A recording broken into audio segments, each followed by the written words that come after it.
Right, so Izzy said that he won't be fighting again for a very long time, right? And we're all supposed to be like, oh yeah, you had a tough run and you were like super active. Take a rest, champ. And then we just drop it and forget about it. Also, Izzy picks now, right now, the week that Volk replaces Charles to face Islam in Abu Dhabi. Which, if it was the only thing that happened this week, would be just absolutely crazy. And then Costa's taken out because of a staph infection or whatever the fuck it was. And then, as we all know, Usman steps up to face Khamzat, which again, alone, would be crazy enough.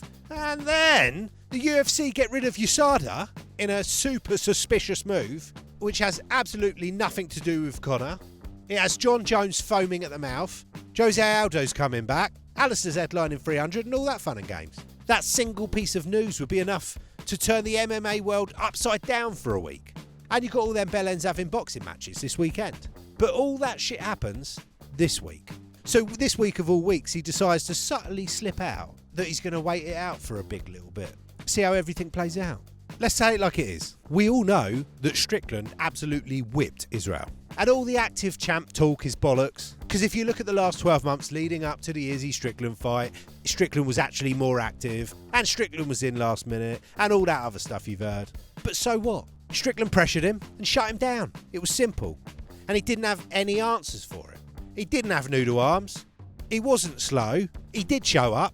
And he just didn't have any answers. He was broken after, like a man with a big ego in a two-man competition that just got shown he was second best. Even Eugene Behrman couldn't say anything really convincing. And Dana was clearly just talking out his ass. In fairness, Eugene did give Strickland props, but it's in a kind of mandatory kind of way. Thing is, with the rematch with Pereira, the man that actually beat Izzy 3 times, it was all confidence, we've got a plan, we've seen some things. Don't worry, super confident going into the fight against a man he lost to 3 times. But now all of a sudden, rematch camps are really hard, you know. Hardest camps you can get. Yeah, it's hard when you have no clue how to solve a problem. And then if that wasn't enough, Dana's now said that the winner of Usman versus Chimaev is getting the next title shot. Which obviously he's only said after talking to Izzy, otherwise Strickland would have been forced into the rematch. So now, as we have it, if Chimaev wins and then beats Strickland, Izzy would have to fight him.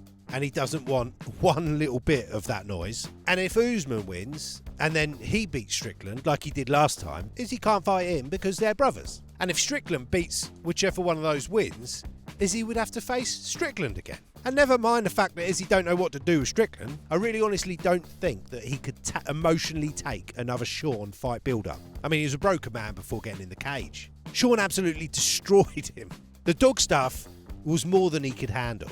I think another bonus for Izzy for hiding out for a few years is hopefully everyone forgets about his penchant for all things canine. And another thing to consider is that Kamaru would never, ever have taken this fight unless he knew for certain that Izzy wasn't intending to come back.